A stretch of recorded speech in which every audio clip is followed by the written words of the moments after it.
Hi, I've been asked to try doing some of my comedy stuff in my quiet voice, the one I use for reading my children's books. Personally, I don't think it's going to work at all. The only way we'll find out is if you actually are watching this on YouTube at the moment. But, you know, I'll try anything once, twice if there's lubricant.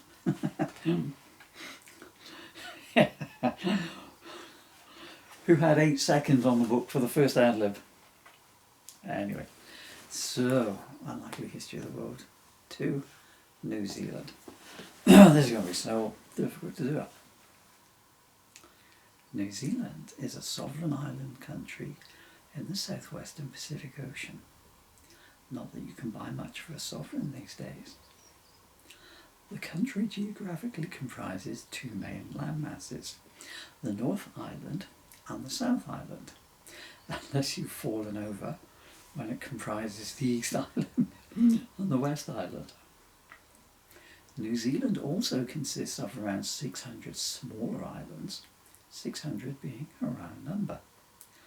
It also consists of 43 million trillion much smaller islands, or, as the locals call them, pebbles. New Zealand is situated some 1,500 kilometres east of Australia across the Tasman Sea. And by coincidence, Australia is situated some 1,500 kilometres from New Zealand. Because of its remoteness, New Zealand was one of the last lands to be settled by humans, as was Cleethorpes. During its long period of isolation, New Zealand developed a distinct biodiversity of animal, fungal and plant life, and also developed paranoia. New Zealand.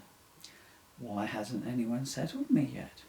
I've got a good job, a lovely personality, and my South Island is firm and free from foliage. Passing explorer. We are men.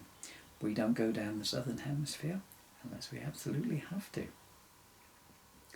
The country owes its varied topography to the dynamic boundary it straddles between the Pacific and Indo-Australian plates, and to a sugar-free diet. New Zealand is part of Zealandia, a microcontinent nearly half the size of Australia that gradually submerged after breaking away from the Gondwanan supercontinent. "Throw me a rope," it cried. "Hasn't been invented yet," replied Gondwanan, and put up a sign saying, "Tectonic plate to let, no microcontinents unless good swimmers." Okay, we got through a page.